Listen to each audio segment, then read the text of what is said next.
현재 추정가로 80억. 80억이요? 말씀해 주신 것처럼 가만히 보고 있으면은 그 점과 점, 관계, 그 여백이 주는 그 편안함이 있어요. 지금 밑에 숫자가 36과 50이 써 있잖아요. 그래서 파는 사실 앞번호가 좋아요. 수치라는 게 그렇잖아요. 나무가 활활 타오르고 생명이 다 소멸됐을 때 나오는 건데.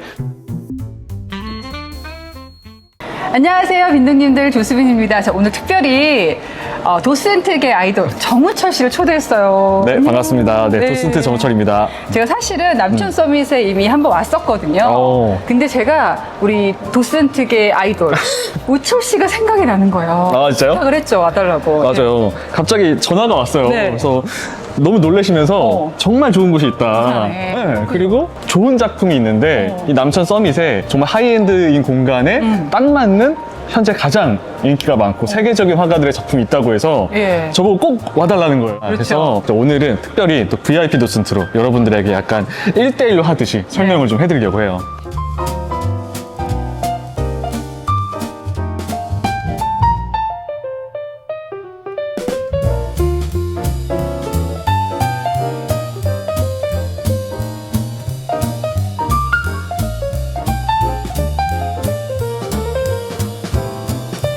우철 씨, 제가 남촌 서밋 왔을 때 미술관 특별전에 온 느낌이에요. 오. 단색화의 거장이라고 할 수 있는 네. 박서보, 이우환, 이배. 아. 이 세 거장의 작품을 한꺼번에 다 만날 수가 있더라고요. 진짜 놀랐어요. 네. 이 세 명을 한 번에 본다는 게 미술관이랑 똑같죠. 근데 모노크롬이라는 카테고리 안에 묶을 수는 있지만 그죠? 세 분이 분명히 차이가 있죠. 맞아요. 네. 한번 좀 요약해드리면 이 박서보 화백은 약간 수행과 같은 선을 쭉쭉 그으면서 고행 같은 예술을 만들었고, 그리고 이우환 작가는 점으로 유명하잖아요. 그래서 어떤 관계와 여백에 대한 예술. 이배는 수채 작가로 알려져 있잖아요. 네. 수치 불이 활활 타고 남은 것들인데 생명과 죽음, 그 순환에 대해서 얘기하는 작품들이다 라고 생각하시면 돼요. 요걸 딱 기억해 두고 이제 작품을 보러 가겠습니다. 와. 오. 와, 사이즈 무슨 일이에요? 그러니까요. 집에 들어오자마자 아주 큰 이우환의 작품. 네. 이게 코레스판던스, 응답이라는 작품인데요. 맞습니다. 사실 왜 우리가 밖에서 치열하게 일을 하다 보면은 끊임없이 세상이 나한테 질문을 던지는 것 같잖아요. 네. 너 왜 이거밖에 못해? 나는 왜 살아야 돼? 그런데 딱 집에 들어왔을 때 가족들이 있는 따뜻한 공간, 나에게 답을 들려주는 그런 느낌이 드는데요. 예. 아, 근데 정말 놀랐어요. 왜요? 아까도 얘기했지만, 이런 작품이 지금 현관에 들어오자마자 걸려있다는 게, 와, 이거 진짜 미술관이다 생각할 정도인데. 이 정도면 어느 정도예요? 가격이? 와, 뭐 정확하게 측정하기는 어렵지만, 현재 가격으로는 한 7억이 넘는 걸로 알고 있거든요. 그러면 지금 인기가 굉장히 많단 말이에요. 가격이 증명을 해주잖아요. 맞아요. 조수빈 아나운서는 이 이우환 화백의 인기가 어디서 나오는 것 같으세요? 그러니까 저도 사실은 처음에 봤을 때 사실 그림보다는 그림은 네. 이만큼이고 아. 여백이 훨씬 넓거든요. 사실 점 하나가 몇 억짜리인 거잖아요. 그죠. 그래서 왜 이 그림이 이렇게 비싸야 되나라고 생각을 했는데 막상 실물을 보면 뭐랄까 좀 멍하게 되고 뭔가 생각에 잠기게 되고 명상에 빠진 것 같은 약간 이상한 힘이 있더라고요. 맞아요. 저도 그 생각이 들었어요. 항상 그림이라는 게 아나운서도 아시겠지만 직접 보는 게 제일 좋잖아요. 근데 정말로 이우환 화백의 작품은 그냥 이렇게 영상으로 보면 몰라요. 이걸 보고 직접 와서 보면 그 아우라라는 게 있어요. 그리고 이 이우환 작가가 의외로 철학 전공이에요. 그래서 인간과 인간, 자연과 비자연, 인공적인 것들 이런 것에 대한 관심이 되게 많았거든요. 네. 그래서 이 이우환 작품에 정확하게 주목되는 게 뭐냐면 선과 점 하나, 선 하나예요. 그래서 말씀해 주신 것처럼 가만히 보고 있으면은 그 점과 점, 관계, 그 여백이 주는 그 편안함이 있어요. 이게 사람을 좀 따뜻하게 만들어준다. 그게 요즘 정신없이 살아가는 그 현대인들에게 마음의 평안을 주는 게 아닐까라고 생각이 드는 거죠. 누구의 집인지 모르겠지만 딱 들어왔을 때 대단한 분의 집인 것 같습니다. 집에 이런 게 걸려있는 걸 처음 봤어요. 도슨트인데 한 10개 있는 거 아니에요? 아, 저는 뭐 1호라도 있으면 좋겠습니다. 집 구경 좀 더 해볼까요? 좋아요. 예. 여기도 그림이 하나 있네요. 오, 복도에 이렇게 그림이 있네요. 오. 이스트 윈드, 네. 동풍. 동풍. 네. 이우한 작가의 작품 주제 중에 유독 바람이 있어요. 아, 그래요? 그러니까 이 집도 약간 요 길이 바람길 같은 느낌도 바람이 들고. 싹 부는 느낌. 그죠. 그래서 아까 우리가 점과 선에 대한 얘기를 했는데 네. 이거 바람이잖아요. 근데 또 하나가 뭐냐면 여기서 동풍이잖아요. 동은 동양을 의미하기도 해요. 동양. 동양, 그죠. 그래서 그 당시에 서양화가 막 인기였을 때 중요한 게 동양의 느낌을 놓치면 안 되거든요. 동양의 정신을, 철학까지도. 그래서 약간 보면 또 동양의 북글씨 같은 느낌도 드는 거죠. 일본에 가면은 철학의 길이라는 데가 있거든요. 철학의 길. 이 길이 바람길이고 철학의 길이고 그쵸. 사색에 잠길 수 있는 공간이 되네요. 맞아요. 근데 와, 너무 좋은데 여기? 그죠? 살고 싶지 않아요? 너무 살고 싶어요. 정말로. 바다가 펼쳐집니다. 제가 두 번째 오지만 너무 좋네요, 진짜. 진짜 좋다. 여기도 바람이 있는 것 같아요. 네. 부산에 푸른 바다가 있고. 바다죠, 바다. 예. 부산 바다. 거기 곁에 바로 이우한 작가의 바람이 하나 더 있습니다. 이 바람길을 통과해서 바다와 함께 바람을 또 만나는. 바람을 그리는. 예. 저는 너무 멋있습니다. 그리고 뭔가 바람이라는 게 눈에 보이지 않는 공기의 흐름 같은 거잖아요. 그죠. 여기 이렇게 모여가지고 가족들이 대화를 나누면 그 대화 가운데 저렇게 바람이 솔솔 통하는 너와 내가 연결되는 그런 느낌이니까 거실에 딱인데요. 맞아요. 진짜 이게 약간 그림이라는 게 중요하냐면 그림 한 점으로 그 공간의 분위기가 바뀌거든요. 그래서 거실에 거는 그림은 약 환기시킬 수 있는 그런 바람이 부는 듯한 이 작품이 딱인 것 같고. 근데 아까 그 작품도 그렇고 우리가 벌써 바람을 두 번이나 만났잖아요. 이우한 작가의 작품 속에 바람이 유독 자주 등장하는데 특별한 의미가 있어요? 자연과 인간에 대한 관계를 굉장히 많이 고민하는 작가거든요. 아까 얘기했던 것처럼 철학과이기도 했고 바람이라는 게 참 가만히 보고 있으면 신기한 게 분명히 존재하는데 보이진 않아요. 그러니까 뭔가 그 존재와 존재하지 않는 자연과 인간적인 거 그리고 그걸 포착하는 거기도 하고 저는 제일 중요한 게 이건 것 같아요. 바람은 순식간에 흘러가잖아요. 찰나잖아요. 그 찰나의 순간을 기억하고자 했던 찰나를 담아냈던 그 붓터치가 보이는 거죠. 우리가 함께하고 있는 이 행복한 순간이 그죠. 찰나지만 기억하자. 근데 그 의미가 진짜 좋은 게 사실 가장 행복한 순간은 아이들과 놀고 가족과 함께 뭔가 즐기는 시간이잖아요. 순식간이잖아요. 맞아. 그래서 이 바람 또한 그 순식간이다. 그 찰나를 기억하자는 의미가 되는 거죠. 여기도 이우한의 작품이 있네요. 와. 제가 꿈꾸던 서재입니다. 자, 제가 사장님이 된 느낌으로 우리 VIP 돈스 갑자기 판매하는 느낌인데 이거? 우철 씨 이 방에 들어오니까 그림이 확 작아졌는데. 맞아요. 예. 근데 우리가 뭐 큰 그림도 좋고 다 좋지만 이 공간에 알맞게 배치가 된 것 같아요. 개인적으로 이우한 작가의 대표작이 아닐까라고 생각하는데 제목이 점으로부터예요. 점으로부터? 네. 예. 이우한의 또 시그니처 점이잖아요. 근데 이 제목을 보면은 제목에 이상한 숫자가 있는 거 보셨어요? 봤는데 무슨 암호 같아요. 그죠? 예. 보통 이우한 작가의 작품은 이런 번호가 있거든요. 제가 읽어드릴게요.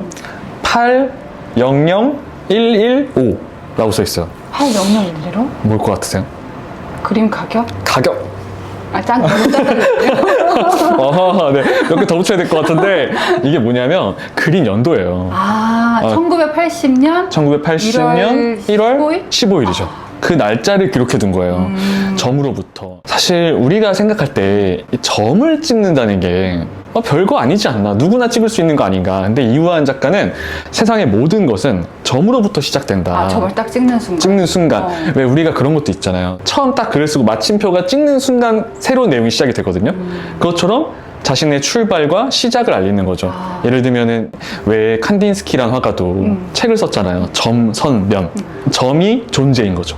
존재부터 출발하는 걸 알리고 있다. 점점 세상이 확장되는 거죠. 점 맞아요. 하나를 찍고 그 순간 세계가 시작이 되고 세계가 점점 우주까지 맞아요. 확장이 되는 거죠. 선이 되고 면이 되고 확장이 되는 거죠. 근데 참 이 공간이랑 잘 어울리는 게 이게 누군가의 서재잖아요. 여기서 생각했던 아이디어들이 나를 바꾸고 세상을 바꿀 수 있잖아요. 그럼요. 이 그림하고 너무 잘 어울리는 거예요. 정말 좋은 해석인 것 같아요. 맞아요. 여기서 내 일이 시작이 되고 그 점과 함께 면으로 가는 거잖아요. 세 개로. 근데 궁금한 게 우철 씨, 우리가 큰 그림도 있고 작은 그림도 있었잖아요. 당연히 가격 차이도 좀 날 것 같고. 아, 그럼요. 어떤 차이가 있을까요? 아, 근데 저는 그렇게 생각해요. 이게 우리는 가격으로 보지만 작가 입장에서는 그 사이즈마다 자기가 얘기하고 싶은 게 좀 있을 거 아니에요. 그래서 큰 그림은 당연히 우리가 보통 많이 거는 게 거실이거나 더 거대한 그림은 뭐 회사 들어간 입구, 그만큼의 그 아우라가 있거든요. 근데 그 맞춰줘야 돼요. 아까 얘기했던 것처럼 여긴 나만의 굉장히 내적인 프라이빗한 공간이잖아요. 그 공간에는 그 에너지가 풍기는 그림을 걸어야 된다. 그 딱 사이즈도 중요한 거죠. 굉장히 내밀하게 나를 둘러보는 그 맞아요. 공간에는 스스로를 돌아보는. 작은 그림도 잘 어울린다. 네.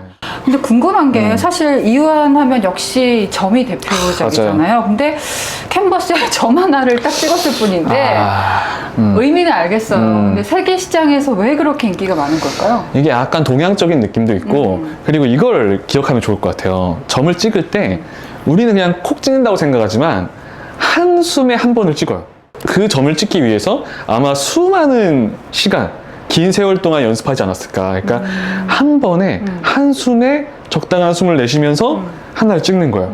이걸 한 번에 끝내는 게 굉장히 어렵거든요. 이렇게 우리가 따라한다고 나오지가 않는 절대 거예요? 안 나와요. 이게 저도 옛날에 한번 궁금해서 찍어봤는데 이 느낌이 안 나와요. 그러니까 이런 걸 한숨에 한 번씩 점점점점 늘려가는 거죠. 그러니까 어떻게 보면 우리가 그림을 살 때 매겨지는 가격은 그 점을 하나 찍은 노동에 대한 대가가 아니라 그 점 하나를 찍기 위해서 그 작가가 쌓아온 시간에 대한 그럼요. 보상이라고 생각할 수도 있겠네요. 그럼요. 그래서 그런지 정말 세계적인 미술가, 뭐 구겐하임이라든지 테이트 모던에서도 소장을 하고 있고 네.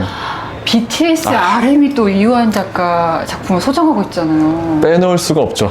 그것 때문에 더 화제가 돼서 더 인기가 생기지 않았나라고 생각을 하는데 네. 이게 저도 아까도 얘기했지만 직접 보셨으면 좋겠어요. 그리고 어디 걸리느냐가 굉장히 중요하거든요. 네. 그래서 가만히 보고 있으면은 막 사회에 치이고 바쁘고 막 정신 없을 때 이 그림 앞에서 저 가만히 보고 있으면은 안정이 돼요.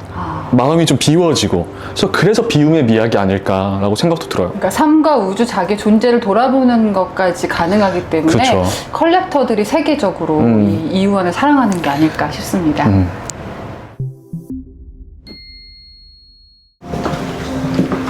와. 아니. 제 새끼 손톱보다 더 작은 점이 있어요. 이게 제목이 다이얼로그 2010년 작품인데 우철 씨, 저는 제목을 아니까 이 그림이 어떻게 보이냐면 이 많은 여백들이 우리 사이에 존재했던 침묵인 거예요. 만약에 부부싸움을 했다. 네네. 무거운 침묵이 있잖아요. 근데 누군가 용기를 내서 입을 떼는 순간 대화가 시작되잖아요. 대화 시작된다. 그런 의미일까요?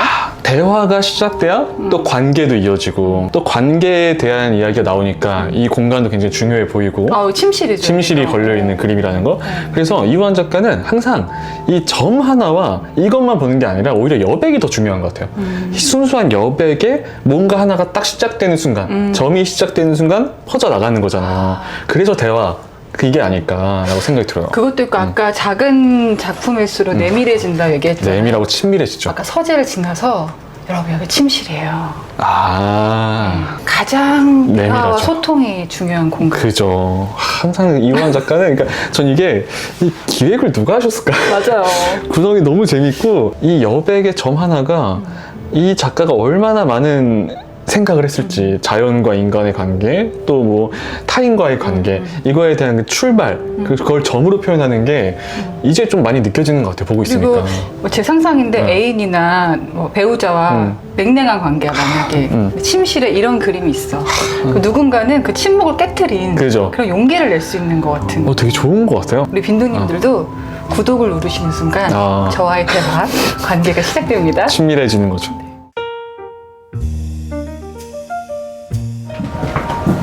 오, 좀 다른 느낌인데? 네. 남천 서밋 142A에서 만나는 또 다른 이우환. 네. 와. 이거 밑에 번호를 보니까 예. 편하네요. 편하네요. 판화는 회화랑 좀 다른 매력이 있잖아요. 그죠. 아무래도 또 그래서 판화만 좋아하시는 분들도 계시고 칠하는 분들도 있고 이 애칭 기법이라는 게 이제 강판에 날카롭게 새겨서 찍어내는 기법이거든요. 같은 이우환 작가인데 이 전에 만났던 회화는 조금 긴 호흡이라면 이 판화는 약간 조금 더 짧은 숨의 느낌인 거죠. 찍어내는 건데 이 번호도 굉장히 중요해요. 나중에 보실 때 지금 밑에 숫자가 36과 50이 써 있잖아요. 네. 이게 총 50개를 찍은 거고 그 중에 36번째. 36번째라는 거죠. 그 앞번호가 좋은 거예요? 그래서 판화는 사실 앞번호가 좋아요. 그래서 1번을 먼저 구입하려는 분들도 많아요. 근데 이게 뒷번호인데도 가격이 억대로 제가 알고 있거든요. 이 정도 화가면 사실은 번호 뭐 뒷번호가 뭔 상관이겠습니까? 엄청나요 진짜. 애칭 기법으로 만든 이우환의 언타이틀드 2014년작인데 아니 제목을 다 언타이틀드 무죄라고 하는 작품들 참 많아요. 그쵸. 그래서 저는 아니 작가가 할 말 없어서 그렇게 적어놨나 귀찮아서 그런가 안 그래도 어려운데 맞아요.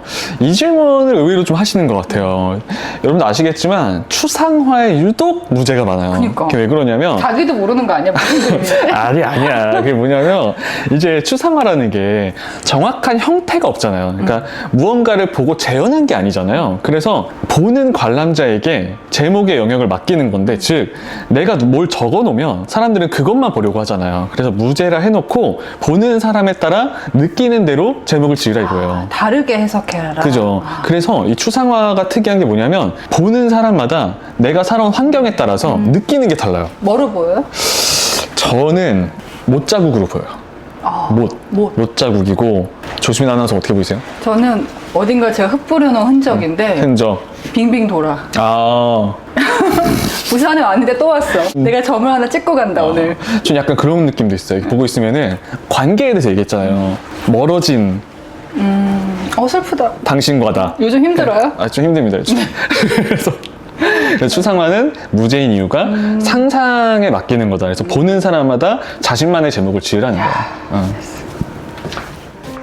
와. 와, 너무 멋있다. 이 바다에 파란 바다에 빨간색이 좋아. 그리고 제가 뭘 느꼈냐면 계속 기획자분 얘기를 하고 있는데 저 바다 잘 보잖아요? 이 노을 색깔로 붉어지는. 와, 우리가 122A에 와서 드디어 박서보 작가 묘법을 만나네요. 사실 별세하신 지가 얼마 안 돼서 좀 더 감회가 남다른데 좀 궁금한 게 있어요. 박서보 작가 단색화. 멀리서 보면 그냥 한 가지 색깔을 칠한 것 같이 보이는데 왜 예술적인 가치가 있을까? 우리가 단색화라고 하면은 가끔 오해하는 게 있어요. 그게 뭐냐면 단순하게 뭐 한 가지 색으로 칠했다 이렇게 생각하는데 저는 살짝 바꿔 말하면 한 가지의 행위를 한 가지의 기법을 끊임없이 고행하듯이 표현한 거 그것들이 쌓여서 단색화가 된 거다. 그러니까 이거는 어떤 행위에 대한 결과인 거죠. 수행을 하듯이. 이 작품 같은 경우는요? 그렇죠. 그래서 이 묘법이라는 게 어떻게 보면 그리는 방법이라는 제목인데 박서보 화백은 어린 아들이 공책에 그림 그리는 걸 보고서 영향을 받았는데 원래는 완벽주의자였대요. 박서보 화백이. 근데 어린 아들의 그림을 보면서 영향을 받았던 게 완벽을 하는 게 아니라 끊임없이 고행하듯이 선을 그으면서 완벽보다는 그 행위 자체에 대한 초점이 맞아진 거죠. 그래서 자세히 보면은 이 특이한 게 뭐냐면 멀리서 보면 그냥 빨간색으로 칠한 것 같지만 가까이서 보면은 선이 다 그어져 있잖아요. 그죠. 이렇게 여러 번 칠한 느낌도 있고. 네, 이게 자신을 비워내는 행위이자 고행과 같은 거예요. 그래서 선마다 자세히 보면은 두께도 다 다르고 튀어나와 있는 느낌도 다 다르고. 그러니까 예를 들면 이런 거예요. 묘법이라는 게 수행하듯이 그리잖아요. 그래서 그날의 감정에 따라 내가 오늘 집에 들어왔는데 오늘은 뭔가 행복했어. 그럼 또 선이 달라지고. 이걸 또 하루에 다 그릴 순 없으니까. 그죠. 매일매일 이렇게 끊임없이 그려나가는 거죠. 그 일종의 삶의 일기장을 펼쳐놓은 것 같은. 그럴 수도 있는 거죠.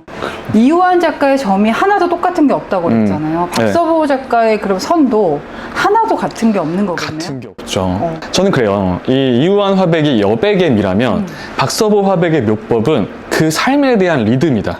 선의 리듬. 그죠. 채워나가는. 채우지만 또 나는 비워지는.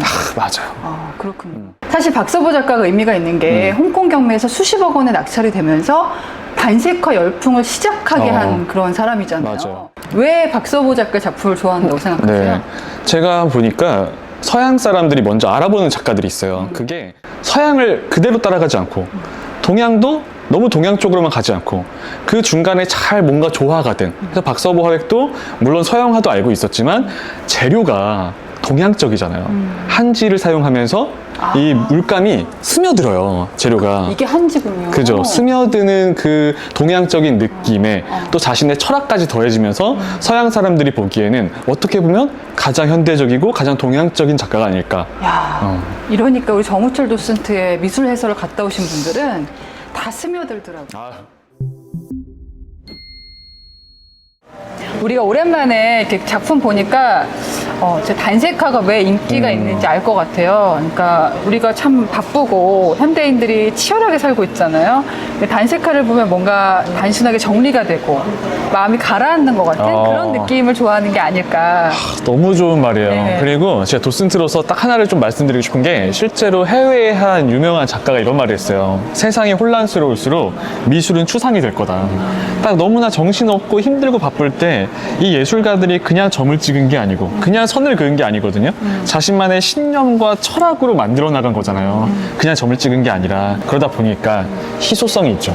아, 그럼 자산의 가치도 있는 건가요? 자산 가치가 또 요즘 엄청나게 올라가고 있잖아요. 그리고 또 해외 시장에서 먼저 알아봤다는 것 자체가 인정을 받았다는 거기 때문에 또 우리가 더 중요하지 않나 생각을 해봅니다. 사실 여기 남천 서밋에 있는 그림을 다 합치면 현재 추정가로 80억 원. 85개월? 진짜 대단하다.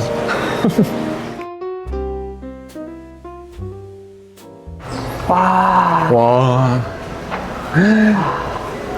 묵직하네요. 예. 공간의 중심을 잡아주고 있어요. 근데 진짜 보는 순간 누구 건지 알겠습니다.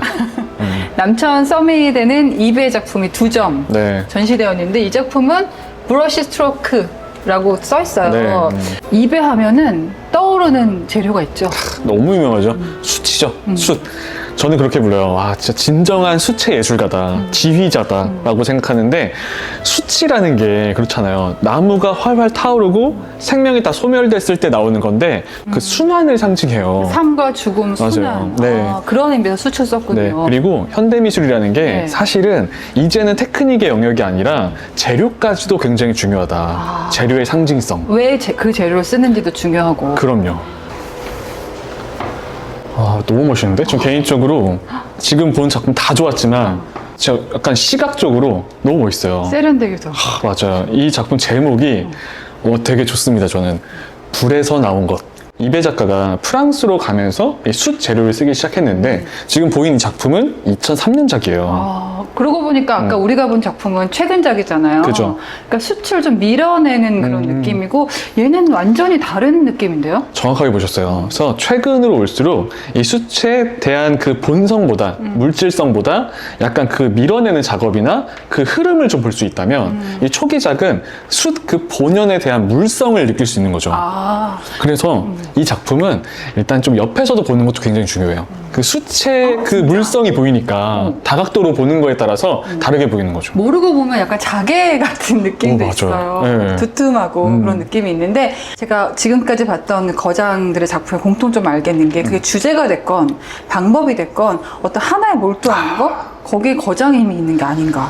너무 중요하죠. 네. 그리고 아까 얘기했던 것처럼 하나의 재료를 다양하게 탐구하면서 다양한 모습으로 보여주는 게 너무 중요해요. 이게 결국에 본인의 시그니처잖아요. 아, 두루두루 보지 마시고 정우철 조수빈 유튜브만 보셔도 두 개만 보셔도 됩니다. 아, 이제 우리 투어에 거의 막바지에 다다랐습니다. 우철 씨의 VIP 도슨트를 들어서 그런지 이 이완 작가의 여백과 점이 남다르게 느껴지는데요. 진짜 여백의 미네요. 실제로 이완 작가가 그런 말을 했어요. 관람자가 다가올 때 비로소 작품이 완성이 된다. 우리가 마음의 문을 열고 어떤 이야기를 하고 싶었을까, 작가가. 그때 실제로 이 작품과 소통이 되는 게 아닐까, 궁금증을 가질 때 이렇게 생각을 합니다. 우리가 서로 대화하고 또 보고 계신 여러분과 대화하는 그런 여정이었어요. 그죠. 자, 이제 마지막 작품인데 오늘 마지막 여정은 이 돌 앞에 섰어요. 약간 또 인공적인 철판과 또 자연 그대로의 돌이 나란히 놓여 있는데 이런 작품을 모노하라고도 하거든요. 모노하. 네, 이게 사물파라는 의미도 되는데 1960년대 말에 일본에서 유행을 했던 미술운동이에요. 이게 지금 우리가 보는 것처럼 가공되지 않은 돌, 나무, 흙, 철판 같은 자연적인 또 산업적인 재료를 있는 그대로 배치해서 사물과 그 자체 관계를 드러내려 한 작품이죠. 저는 이 돌 앞에 서니까요. 오늘 본 박서보 선생님의 묘법도 떠올라요. 매일 선을 그으면서 삶을 기록한 수액의 시간이었잖아요. 맞아요. 또 이배 작가의 숫 작품도 또 불에 타 사라진 흔적에서 다시 생명이 시작되는 그 순환이 느껴져서 참 좋았어요. 그리고 이호환의 점과 선 옆에 지금 돌까지 결국 세 작가 모두 삶의 무게와 순환 그리고 대화를 얘기하고 있었네요. 네. 우철 씨, 사실 우리 인연이 미술 프로그램에서 시작됐잖아요. 네. 오늘 또 함께 특별한 경험 해보니까 어땠어요?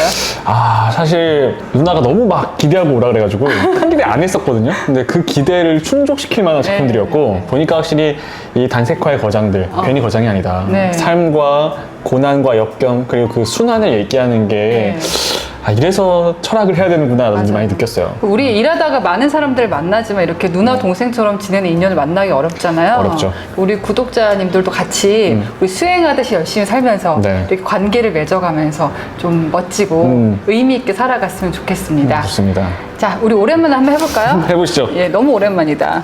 자, 우리 동네 미술관. 여기는 조수빈 큐레이션입니다.